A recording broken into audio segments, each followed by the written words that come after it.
What's good, lads? It's me, Benny, back again with another video. And in today's video we are gonna just talk about how to get partial rest. Because, I'm an Arankar or Vastokar myself. This is my type of expertise, we could say. I've seen a lot of people ask me on stream at twitch.tv/IamBenni with 3 I's at the end. I've seen a lot of people ask me how to get partial rest and such and such. I thought this was like a really common thing to know about. Seems like some people don't, and I'm gonna make a video just for you. So, how do you get partial rest? Well, if you don't know what partial rest even is, that's an Arankar exclusive thing. Instead of your full resurrection, it's 2 moves from your resurrection, which are slightly nerfed than the resurrection version. Extra moves you have for your Arankar. So, example, me, I have the Stark rest, but I don't have the full rest yet, but I do have the partial rest, and this gives me 2 moves that I can use freely, which is really good. How do you get partial rest? Well, pretty simple actually. It's very simple, but also a little bit difficult, but it doesn't take that long to get it. First requirement is to be grade 2. That is the first requirement. Become an Arankar and become grade 2. The second requirement is to find a NPC that is Haribel. She's blonde here and she has a mask on her face. She can spawn in various locations around in Hueco Mundo and most often spawns in the Los Noches castle. I'm not gonna list all the spawn locations in this video because I am very lazy. So instead you should watch my homie's video, Boulder Boy. He's made a video on all the NPC locations, so you should give him a watch. You can look for yourself where all the NPC locations are from his video.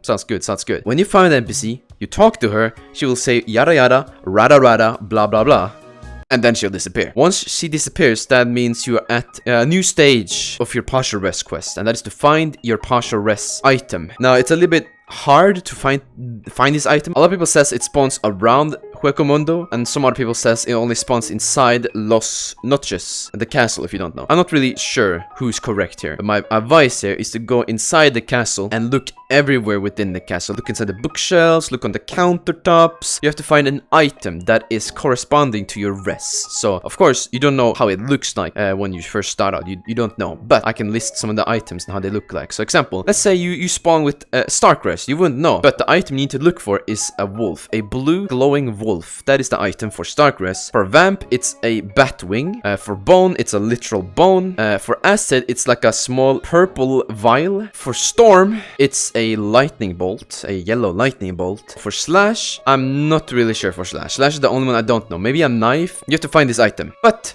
there is an alternative method to find this item, a faster method, if you may. This faster method is to just grip a Quincy or a Soul Reaper. I think you have to grip one of those. I grip the Soul Reaper, so that worked for me. Grip one of those and talk to the purple orb inside the meeting, like the meeting room up in the 2nd floor of Los Noches, the castle. Talk to the orb after you gripped a Soul Reaper or Quincy, and the item should spawn directly right next to the orb. It's a really easy way. You don't have to look for the item first. And here's the next step. You grab the item and then you walk towards the far pit northwest of when you go outside the castle. You have to go in a certain angle. Probably have a video of me in the background just walking towards it, something like that, But here's the important rule. Do not get carried to the pit. That is really important. If you get carried to the pit, you will almost guaranteed lose the obby, because you have to do an obby by the pit. But if you get carried to the pit, your speed somehow is nerfed. I'm not sure why that happens. I think it's because you have low health,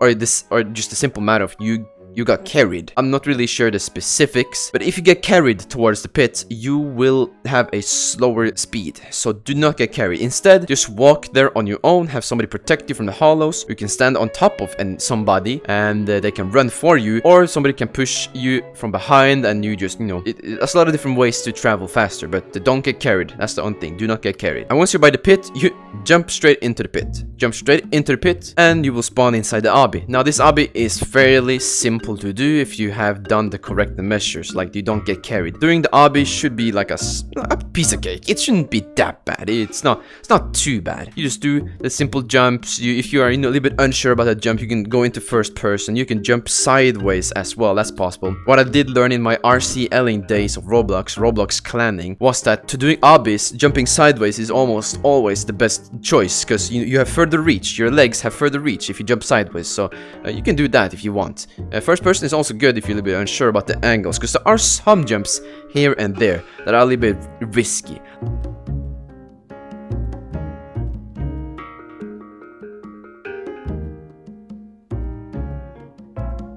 like, let's say when you get to the first gap, I'm not sure what to call it, but there's a gap, and it's very difficult to jump all the way to it. But there is like a little block on its right that's like sticking out. You can jump onto this, and you should be fine. And that's the first gap. The second gap is a tricky one. So once you go up once you complete most of it and you go up the stairs, be careful where you go, because there's a drop directly down. Align yourself correctly. You can go into first person, you can align yourself, you can turn to the side and jump sideways, or you can jump forwards. I've seen people jump forwards and still manage to do it, but I feel like jumping sideways is better, because then you have longer reach, you better reach. But that is the obby. The obby is very simple to do. It's not that difficult. It's not too bad. And once you complete the obby, talk to the purple orb, and boom, jabim, rabam, you have your partial rest, buddy. Thank you all so much for watching the video. Hope you liked it. If you have any questions, drop them in the comments. Let me know suggestions on what videos to do next, because I am out of ideas. And I'll see y'all in a later video.